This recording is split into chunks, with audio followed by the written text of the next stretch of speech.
Afternoon everyone. Books magazine में आपका बहुत स्वागत है। तो आज हमारे साथ धर्मेंद्र सर हैं, DSL इंग्लिश के फाउंडर और इंडिया के सबसे पॉपुलर इंग्लिश एजुकेटर्स में से एक। उनकी books red book of super fast spoken English और yellow book of super fast spoken English vocabulary practical daily use English पर फोकस करती है, जिसका एम है इंडिया का हर बच्चा कॉन्फिडेंटली इंग्लिश बोले। तो sir, welcome to books magazine. हम बहुत खुश है कि आज आप हमारे साथ जुड़े हैं। जी, थैंक यू वेरी मच। जी, बताया जाए। सर, मेरा आपसे यही सवाल है सबसे पहले कि आपकी किताब लिखते वक्त आपके दिमाग में टारगेट ऑडियंस कौन से ग्रुप के थे? स्कूल गोइंग या वर्कर्स या बिल्कुल ही बिगिनर्स? मैं ये बोलना चाहूंगा कि पूरे हिंदुस्तान में हमने देखा है कि जो 10 स्टेट्स हैं जो हिंदी बेल्ट के हिंदी मीडियम के हैं, they are unable to think in English and they have no idea about how to write English। तो हमने उनको सोचा कि वो इंग्लिश में सोच नहीं पाते हैं, लिख नहीं पाते हैं, बोल नहीं पाते हैं। तो हमने उनको, चाहे क्लास 1 का हो, चाहे क्लास 10th का हो, चाहे वो 60 years old क्यों ना हो, तो उनको इंग्लिश लिखना पढ़ना बोलना बेसिक से, क्योंकि मेरा बैच भी आता है तो महाबेसिक के नाम से, और मेरे बुक्स आते हैं महाबेसिक किताब के नाम से। तो उन तमाम जो ऑडियंस थे जो हिंदुस्तान में जो अपने आप को अंतर फील कर पाते थे, जिनको हिंदी इंग्लिश में दिक्कतें होती थी, हिंदी पढ़ लेते हैं लेकिन इंग्लिश में सोच नहीं पाते, हाथ धोना बोलते हैं, हैंड वॉश नहीं बोल पाते, वो कलम बोलते हैं, पेन नहीं बोल पाते। तो इस तरह से उनके अंदर एक अलग सा कॉम्प्लेक्स हो रहा था कि हम उससे अलग हैं, उससे अलग हैं। तो उनको भी हमें क्या टारगेट, ताकि जो 10 स्टेट्स हैं, बिहार, यूपी, हरियाणा, पंजाब, छत्तीसगढ़, उनके लिए मैं स्पेशल किताब बनाया हूँ, जैसे रेड बुक है, येलो बुक है, महाबेसिक बुक है, तो ये स्पेशल बनाया है उनको। तो सर, जैसे अभी आपने भी कहा, मैं भी सहमत हूँ, इंडिया में इंग्लिश बोलने के लिए डर नॉलेज का नहीं है, उनको बहुत ज्यादा डर लगता है कि वो गलत ना बोल दे। हाँ, तो इस डर से वो कैसे ओवरकम कर सकते हैं? हाँ, मैंने एक बात यहाँ पे हमने कॉमन सी बात बताऊँ आपको, बहुत क्लियर बात। English is nothing, it's a language. English is not a subject, it's a language, right? तो there is only one thing, जब हम बोलते हैं सोचते हैं ना, तो इंग्लिश चाहे हिंदी हो, चाहे बंगला हो, चाहे उर्दू हो, ये सारी चीज में सेंटर में जो होता है वो सब कुछ जो होता है वो नाउन होता है, सारा कुछ। क्योंकि नाउन का मतलब इमेज, हमारा जो माइंड है ना वो पकड़ता क्या, तो इमेज को लेता है, फोटो को लेता है। जैसे एप्पल आपको याद तभी है जब आप सेब खाए हो। अगर एप्पल किसी हमने बोला कुट्टू सुट्टू मुट्टू, किसी को दिमाग में नहीं बनेगा और याद भी नहीं होगा। तो हमने कहा एप्पल, मैंगो, बनाना, ये सब दिमाग में इमेज बनता है, फोटो बनता है, और वो जो फोटो बनता है ना उसे नाउन कहते हैं। अब जो भी नाउन होगा वो एक्शन करेगा, अब एक्शन करेगा तो घर मिलेगा। अब किताब होगा तो फटेगा, तो किताब फटेगा तो नॉन लिविंग चीज है, तो वो किताब फट गया, टेबल है गिर गया, पानी है गिर गया। तो हमने कहा कि जितने भी नाउन्स हैं वो लिविंग और नॉन लिविंग दो तरह के होते हैं। अगर वो लिविंग है तो वो एक्टिव वॉइस है, इसलिए वो टेंस की तरह बोलो। एक सिंपल स्ट्रक्चर है, जैसे हमारा सब्जेक्ट है plus verb plus other word है। तो हमने कहा सब्जेक्ट जैसा भी लिविंग हो वो एक्टिव होगा, उसे हम टेंस की भाषा से पढ़ते हैं। और एक हुआ कि सब्जेक्ट नॉन लिविंग हुआ, जैसे किताब है, टेबल है, चेयर है, बिल्डिंग है, तो वो होता है नॉन लिविंग, उसे हम पैसिव वॉइस कहते हैं। और इंग्लिश बोला देखिए कितना आसान, हमने कहा बिल्डिंग गिर गया, बिल्डिंग गिर जाता है। हमने सिंपल कहा कि नॉन लिविंग है, इसे मार लगा, वर्ब का थर्ड फॉर्म लगा दो बिल्डिंग। हमने कहा बिल्डिंग इज डिमोलिश्ड, है ना, पेपर इज टॉर्न, है ना। इसको बोलना शुरू, तो बच्चे को अगर एक स्ट्रक्चर दे दिया, बोला कि 50 बोलो तो बोलना आसान हो जाएगा। इस तरह से हमने कहा कि आप एक्टिव बोलना हो, हमने कहा टेंस की पढ़ो। तो बचपन से लोग टेंस पढ़ता है, ताते रहा रही। मैं कहता हूँ हिंदी को छोड़ो, इंग्लिश के अनुसार सोचो। तो हमने पढ़ा बच्चों की how to think English to English. इसका मैटर होता है कि जैसे बच्चा पढ़ता है जिसमें रहा रही है कॉन्टिन्यूअस टेंस होता है।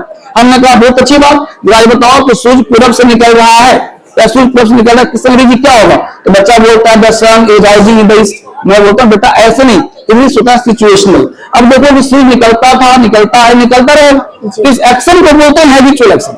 और जो हैबिट हो, तुम्हारा दिमाग सोचता क्या, हिंदी सोचता है, लेकिन तुम सोचो सिचुएशन क्या है, तो सिचुएशन कहता है हैबिट है। तो हमने कहा जितने भी हैबिट हो उसको वर्ब के साथ फर्स्ट फॉर्म या फिफ्थ फॉर्म लगा दो, मतलब वो सिंपल प्रेजेंट टेंस बोलो, the sun rises in the east, ना कि rising in the east. Grammatical भी गलत है और लैंग्वेज भी गलत है। हम लोग सोचते हैं अंग्रेजी बोलना आ जाए कहीं भी, जमा बोलना शुरू करो, एक गलत कॉन्सेप्ट है। आज तक इंडिया के बहुत सारे किताब गलत हैं और सबको मैं काट भी रहा हूँ कि रहा रही ताते थी छोड़ करके अब इंग्लिश के मॉडर्न को DSL को फॉलो करो। और इसी कारण मेरे YouTube पर 11 मिलियन सब्सक्राइबर, लोग बहुत सारा प्यार दे रहे हैं, पढ़ने के लिए सीखने के प्यार दे रहे हैं। तो एक अकेला इंग्लिश में पूरे कहा जाए कि इंडिया में एक लौका टीचर हूँ जो ग्रामर के तौर पे और लैंग्वेज के तौर पे 11 मिलियन सब्सक्राइबर लेके बच्चों का इनको प्यार मिला है, जिससे मैं बच्चों काम कर रहा हूँ।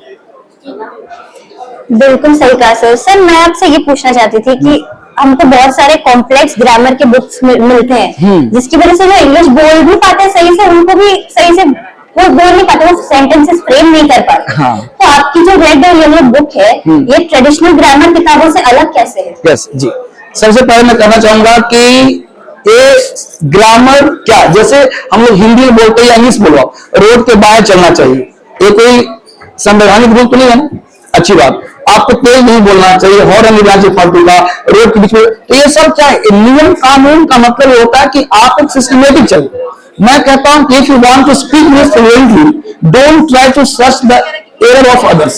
अगर आप इंग्लिश बोलना चाहते हैं, हिंदी बोलना चाहते हो, तो आपको सबसे पहले गलतियां ढूंढना नहीं, गलतियों से बचना का प्रयास कैसे करना है। जैसे हमने बोला Ram are going to market, मुझे पता है गलत है, तो आप जब बोलोगे तो स्लिप ऑफ टंग हो जाता है, लेकिन आपने बोला क्या, इंग्लिश बोला ना, तो इंग्लिश बोलना आना चाहिए, इधर राइट और रॉन्ग। बच्चा जब चलता है तो गिरेगा गिरेगा, हम उसको डिमोरलाइज करें तो चल पाएगा। इस तरह से अगर कोई बोल रहा है तो आप उसको इनहेंस करो, उसको आप सपोर्ट करो, उसको आप डिमोरलाइज मत करो कि बेटा तुम गलती बोल रहा है। तो गलती करने से डरना नहीं है, आपको इंग्लिश में सोचना है, इंग्लिश में बोलना है, और इंग्लिश हमेशा रट करके नहीं, सिचुएशनल होता है। क्या दूसरा रट्टा मार लिए, कम हियर यहाँ आओ। एक बार हमने देखा था मूवी, हालांकि आया नहीं, उसको देखा था, मुन्ना भाई चले अमेरिका, उन्होंने कहा कि सर्किट ने पूछा कि कम हियर यहाँ आओ, और वहां जाकर मुझे क्या होगा, तो सर्किट ने कहा दौड़कर वहां चला गया, बोला कम हियर। मतलब कहने का सेंस है कि हम लोग रट्टा मारते हैं, कम हियर यहाँ आओ, और वहां जाकर दो दो से नहीं पता है तो वहां जाकर बोला कम हियर। कहने का सेंस है कि आप ग्रामेटिक हो, चाहे सेंटेंस रट करके नहीं बोल सकते, आपको एक सेंटेंस को 10 तरह से बोलने आना चाहिए। जैसे सपोज दैट आपका नाम क्या है? शुभांगी। शुभांगी, शुभांगी को बताओ आपसे, मैंने कहा मैं पढ़ता हूँ, हमने बोला आई रीड, हमने बोला मैं पढ़ता तो हूँ, आई डू रीड। अच्छा। हमने कहा अवश्य पढ़ना, डू रीड। मैं पढ़ने वाला हूँ, I am about to read, I am to read. मुझे पढ़ना पड़ता है, आई हैव टू रीड। अब आप रट्टा मार लें कि पढ़ना पड़ता है, आई हैव टू रीड बोलेंगे तो ब्लंडर हो जाएगा ना। ये नहीं कि हमने कहा एक सेंटेंस है, मैं पढ़ता हूँ, पढ़ने वाला हूँ, पढ़ने जा रहा हूँ, पढ़ूंगा, पढ़ना पड़ता है, पढ़ना मजबूरी है, पढ़ता, तो एक सेंटेंस लो, उसको सिचुएशनल जितना बना लो वो आपसे आ जाएगा। मैं कहता हूँ, लोग बोलते हैं आई हैड माई लंच, लोग बोलते हैं आई हैड माई लंच। अब मुद्दा है कि I had my lunch, I took my lunch, I, कैसे आप इसका सेंस क्या समझते हो?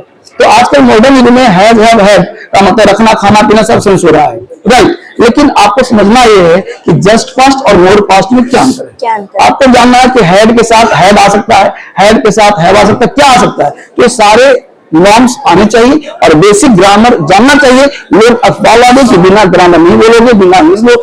मैं कहता हूं ग्रामर कुछ है नहीं, इंग्लिश चाहो चाहे हिंदी हो, सब वोकैब है।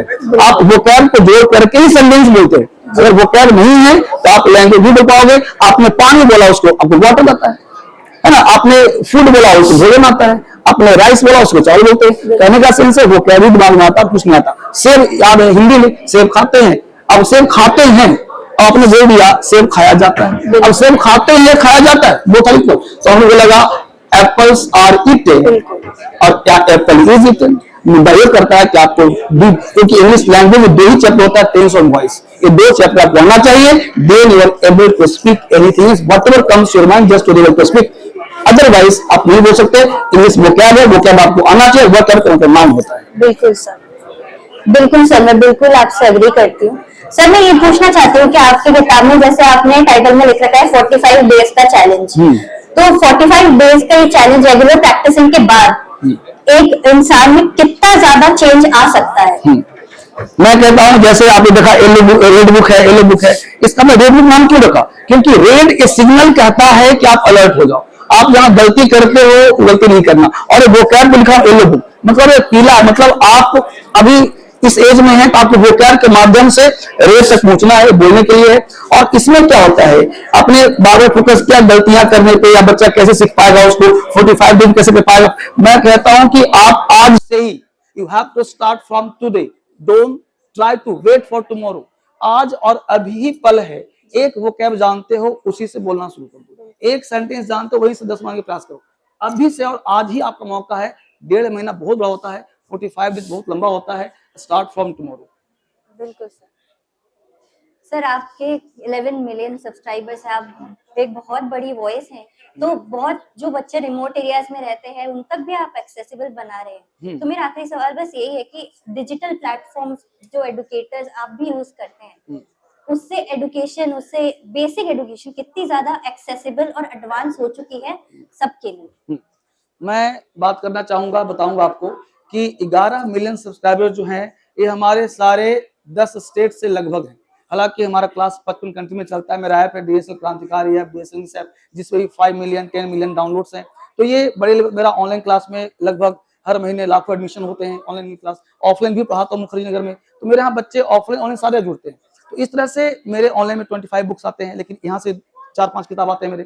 तो बुक्स और क्लास, बुक्स आपके पास पड़ा हुआ है, लेकिन आप उससे क्या लेते हो और आपको समझ में कितना आता है, नंबर 1। नंबर 2 बातें हैं कि जैसा कि आप भी जानते हैं, बहुत लोग भी जानते हैं कि जितने भी आजकल के बहुत सारे स्कूल है, टीचर्स है, यूट्यूबर्स हैं, जो एक चीज करते हैं, सेंटेंस रटवाते हैं। मैं सब कुछ, मैं इसके विरोध में हूँ। रट करके क्या आप हिंदी बोलते हो कभी? तो बोलते हो मम्मी मुझे पानी दो, नहीं ना। अगर रट के एक सेंटेंस बोल भी लिया तो अगला सेंटेंस पापा नहीं बोल पाओगे। इसलिए मैडम मैं कहना चाहूंगा कि हिंदुस्तान के लोगों को अभी मेरी जरूरत है और मैं उनकी जरूरत हूँ। इसलिए डीएसएल इंग्लिश को फॉलो करना होगा, पढ़ना होगा। रेड बुक और yellow book one of the best books है इंडिया में फिलहाल। Thank you so much sir. मैं कॉन्वर्सेशन एंड करने से पहले इतना ही कहना चाहूंगी कि आप जो रीडर्स आज हमें सुन रहे हैं उनके लिए कोई मैसेज जरूर दें। हाँ, मैं एक बात कहना चाहूंगा, if you want to sure success in your life, at first you should do one thing. Who is such a man who doesn't want to success, but nobody wants to labor for success? अगर सफलता पानी है तो एक step बढ़ाइए, आगे बढ़िए और रेड बुक, येलो बुक या डीएस न्यूज़ को फॉलो करिए। जहां भी जरूरत हो मैं अपना नंबर भी देता हूं बात करने के लिए, मुझसे बात भी कर सकते हो। लेकिन अगर कुछ करना है तो करना पड़ता है। कहते हैं ना, मिटा दो अपनी हस्ती को, अगर कुछ मर्तबा चाहो, दाना खाक में मिलकर गुले गुलजार बनता है। बहुत शुक्रिया सर, बहुत अच्छा लगा कि आज आप हमारे साथ सेशन में आए और मैं श्योर हूँ कि रीडर्स को भी बहुत कुछ आपसे सीखने को मिलेगा। Thank you everyone for being with us here today. ये जो रेड बुक है, सुपर फास्ट रेड बुक या येलो बुक, ये bookswagon.com पे अवेलेबल है। आप चाहे तो वहां से आप मंगा सकते हैं और बहुत ही बड़े लेवल पर किताब आपको मिल जाएगा। तो बुक्स वैगन का बहुत बहुत धन्यवाद जो इस किताब को वो अपने पास रखे हैं और बच्चों को सपोर्ट कर रहे हैं। Thank you very much.